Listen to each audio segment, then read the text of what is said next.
Bom, vamos lá para a nossa segunda aula de aparelho urogenital.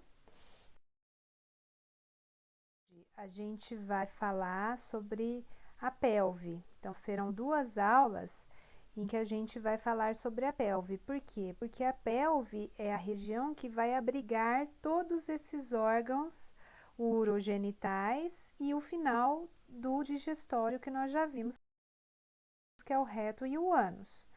Então, a pelve é uma região que está associada aos ossos do quadril, né? Então, os dois ossos do quadril, a região terminal da coluna vertebral e ainda eu tenho aqui o sacro e o cóccix.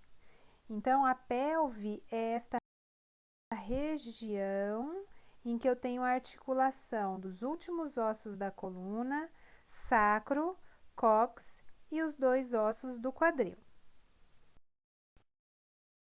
São as funções desta região. Então, como eu disse, contenção, suporte dos órgãos pélvicos, tanto do aparelho urogenital quanto do digestório. Então, na aula passada nós vimos essas figuras, vamos ver muitas vezes essas figuras, só relembrando. Então, aqui a gente visualiza a região pélvica no homem, que tem aqui a bexiga, a próstata, a região do reto, o ânus, e na região, na pelve feminina, em que eu tenho aqui também a bexiga, a uretra, mas tenho a região do útero, a presença do útero, da vagina, o reto e o ânus. Além disso, né, a gente está pensando aqui, olhando a cavidade, mas a gente precisa pensar que a pelve, a função dela também é fixar a raiz dos genitais externos. Então, esta região genital que está na parte externa da pelve, ela precisa de uma fixação, principalmente porque existem aqui tecidos vasculares, tecidos eréteis, que precisam de uma estabilização para conseguir a ereção.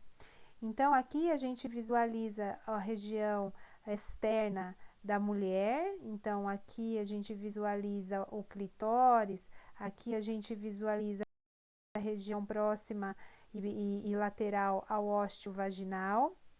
E aqui na pelve masculina, a gente visualiza a região do pênis, né?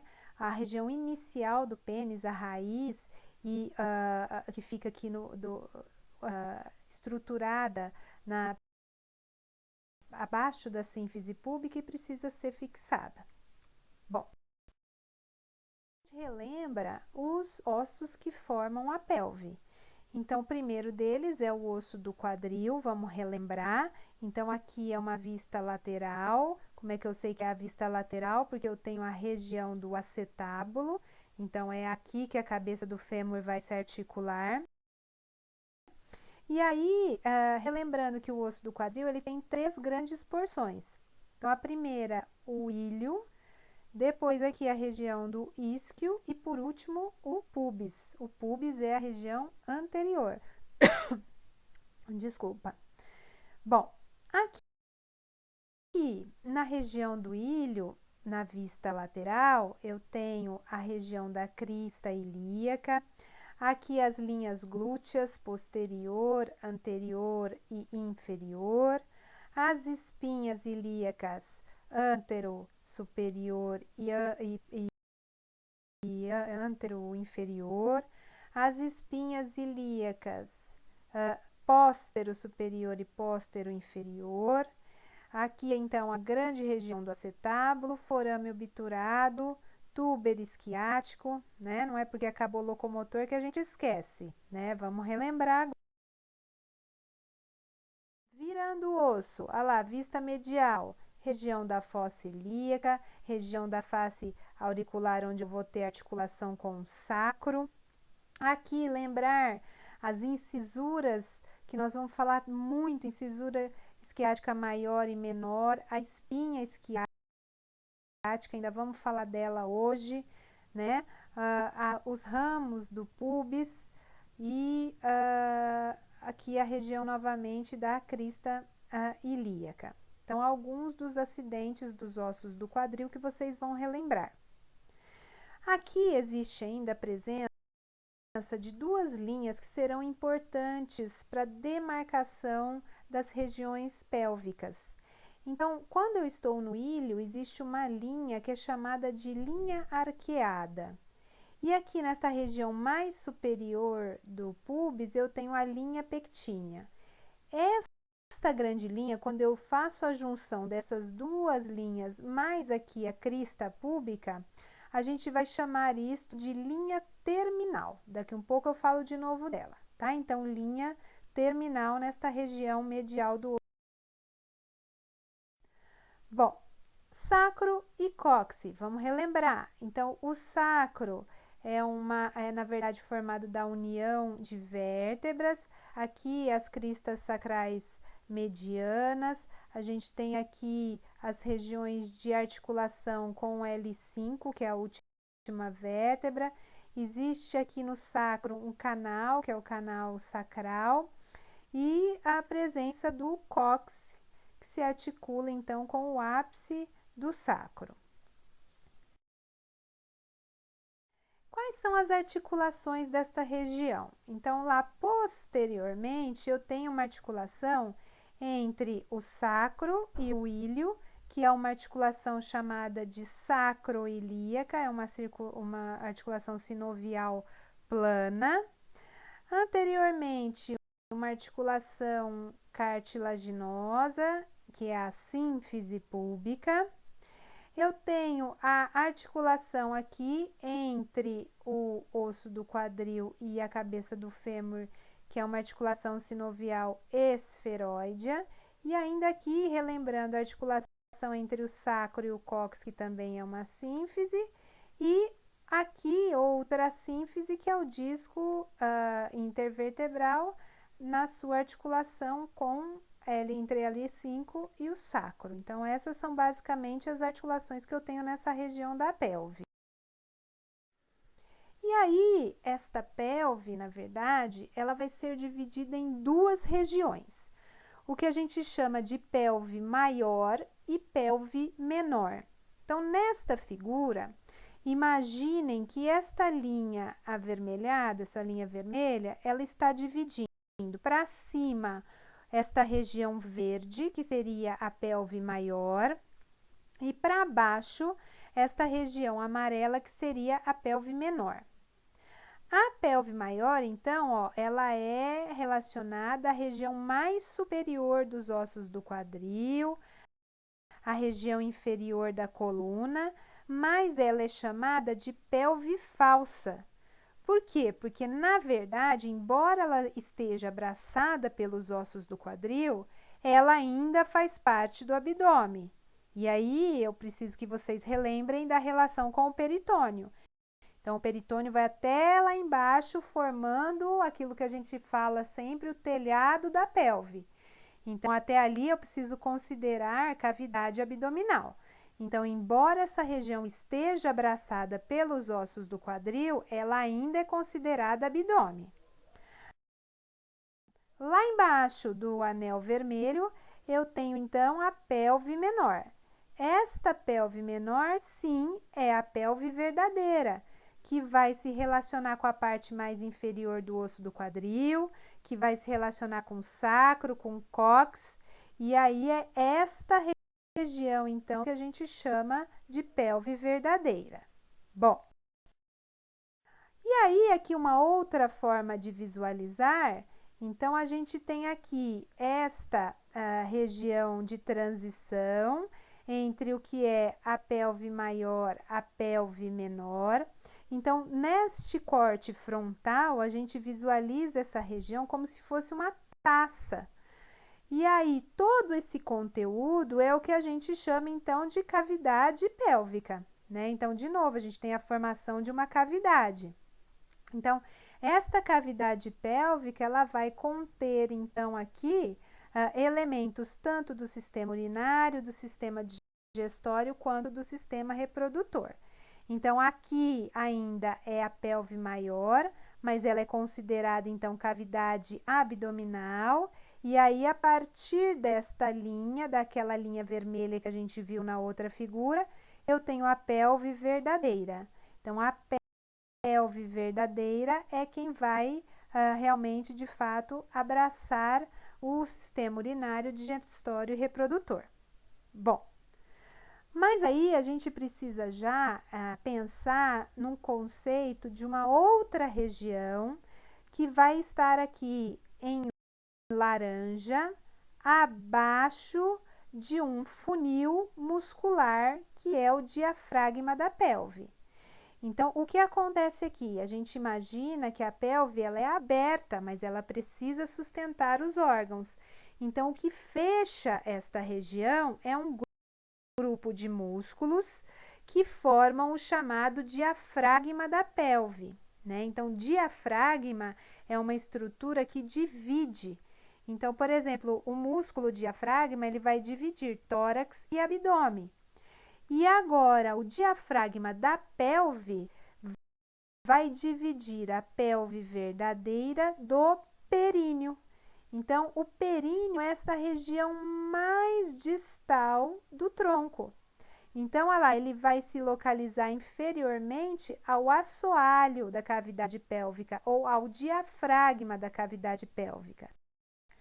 E aí, a região do períneo contém órgãos genitais externos e os ósteos do sistema genital, urinário e digestório. Quais são esses ósteos?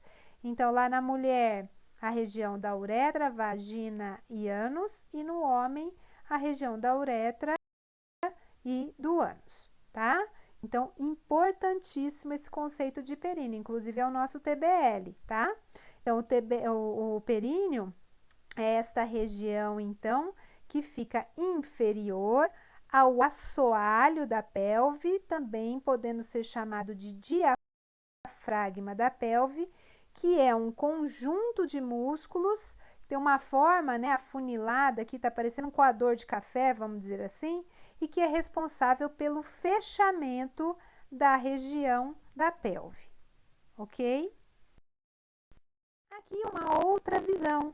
Então, eu tenho aqui, esta linha azul é a linha que vai dividir para cima a pelve maior ou pelve falsa, que também é cavidade abdominal, e para baixo, que é a pelve verdadeira.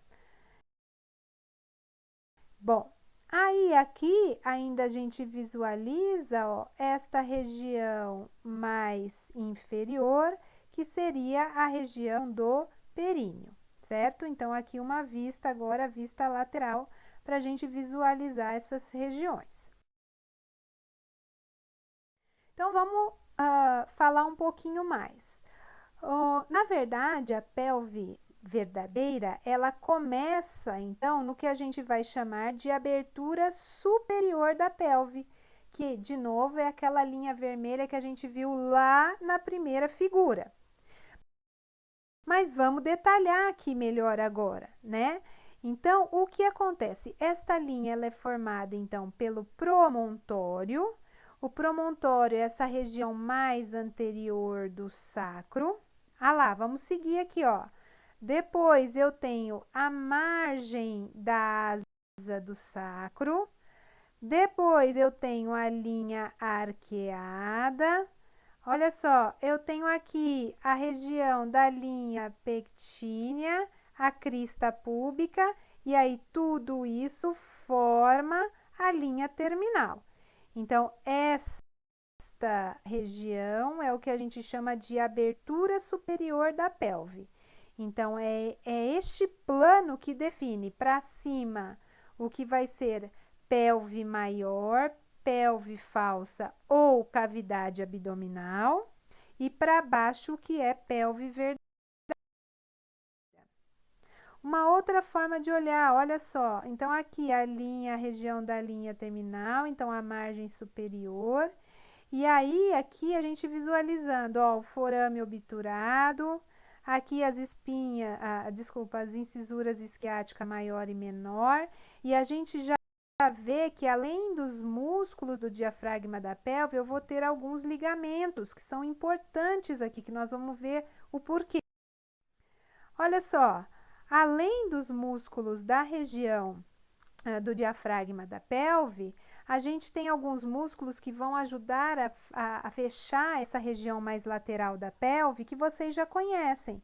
Então, por exemplo, o músculo piriforme, aqui o músculo obturador interno. Então, são músculos que vão, de alguma forma, contribuir com o fechamento desta região. E aí, olhando a pelve por baixo, né, a abertura agora inferior da pelve, quem é que eu vejo na abertura inferior da pelve? Então, aqui eu vou ter ossos e vou ter ligamentos. Então, aqui a margem inferior da sínfise púbica. Depois, olha lá, se eu for seguindo, ó, eu vejo aqui o chamado ramo isquiopúbico, que faz parte da abertura inferior da pelve. Depois, eu tenho aqui a região do ligamento chamado de sacrotuberal. Por que esse nome, sacrotuberal? Porque eu tenho aqui a ligação, o ligamento entre a região do sacro, estou olhando por baixo agora, vista inferior, e a região do túber isquiático, que também faz parte da abertura inferior da pelve. Então, olha lá, ó, eu tenho, na verdade, então, sínfise púbica, a margem inferior, o ramo isquiopúbico, o túber isquiático, o ligamento sacrotuberal e, para terminar aqui, a região posterior, que é o cóccix, tá? Então, estas estruturas formam a abertura inferior da pelve. Depois disso, o que é que eu tenho? Mais para baixo disso, o diafragma da pelve e o períneo, ok? Então, a pelve verdadeira começa na abertura superior e termina na abertura inferior. Bom, existe aqui uma diferença entre o que é pelve feminina e pelve masculina. Então, a pelve masculina, ela em geral, né, ela vai ser mais estreitada no sentido lateral. Então, quando eu vejo este diâmetro aqui da pelve masculina, vou falar um pouquinho melhor daqui um pouco na próxima figura, ele é normalmente mais estreitado, mas existem aqui descrições das características de uma pelve masculina. Então, os livros trazem que os ossos são mais pesados, que a região do sacro é mais estreita e mais curva, né? A cavidade como um todo ela é mais estreita, mais afunilada. Eu tenho aqui uma abertura mais ovalada. Que mais? O ângulo subpúbico, olha só, o ângulo subpúbico abaixo da sínfise púbica é em torno de 60 graus e o forame obturado também tem uma forma mais ovalada. O que acontece, então, é que, em geral, quando a gente compara uma pelve masculina com uma pelve feminina, a pelve masculina, olha só, ela tem este diâmetro aqui mais estreitado, tá? E aí, olha o que está falando aqui na figura do Netter. O diâmetro diagonal é o único diâmetro da abertura superior que pode ser medido clinicamente, né? Então, o que acontece aqui é que, em relação ao gênero feminino, né, existem algumas medidas diferentes. E a abertura superior da pelve, principalmente no sentido antero-posterior, ela é mais proeminente, certo? Bom, e a feminina? Então, a feminina tem outras características. Então, primeiro, os ossos mais leves, o sacro é menos curvo, né? E aí a gente sempre precisa imaginar que a pelve feminina ela está preparada para um parto normal, para um parto natural. Então, o que acontece aqui é que o sacro ele tem que ser mais curvo, menos curvo e mais largo. Essa cavidade ela é mais larga também. Por ser mais larga, né? Como se eu tivesse pego essa figura e puxado puxado aqui nas laterais, então essa pelve ela tende a ser mais aberta no sentido lateral. E aí eu acabo abrindo esse ângulo aqui que fica em torno de 90 graus, o que vai também modificar a forma do forame obturado, que vai ser mais triangular. Na obstetrícia, esses diâmetros, né, eles são muito importantes. Então, o primeiro que a gente vê aqui, ó, é o diâmetro anatômico da abertura superior. Então, onde estaria esse diâmetro? Esse diâmetro estaria aqui, ó, entre o promontório e a margem superior da sínfise púbica. Então, o diâmetro anatômico a que ele se refere é este aqui, ó, entre a região do promontório e a margem superior da sínfise púbica. Agora, existe um outro diâmetro aqui, que é o diâmetro transversal, que o Netter está falando ali que é o diâmetro transverso, em que eu tenho a máxima abertura da pelve superior. Então, o maior diâmetro é o diâmetro transversal. Vou olhar por baixo, aqui eu visualizo aqui primeiro o chamado diâmetro transverso bispinal, que fica entre as espinhas isquiáticas. Ah lá, então esse também é um diâmetro importante lá na obstetrícia. E o diâmetro anatômico da abertura inferior, que é a distância agora entre o cóccix e a margem inferior da sínfise púbica, tá? Então, esses 4 diâmetros, eles são diâmetros importantes aí na pelve feminina, principalmente lá na clínica da obstetrícia, certo? Bom, então essa foi nossa aula de hoje e eu aguardo vocês para a segunda parte da aula de pelve, tá? Beijinhos virtuais e anatômicos.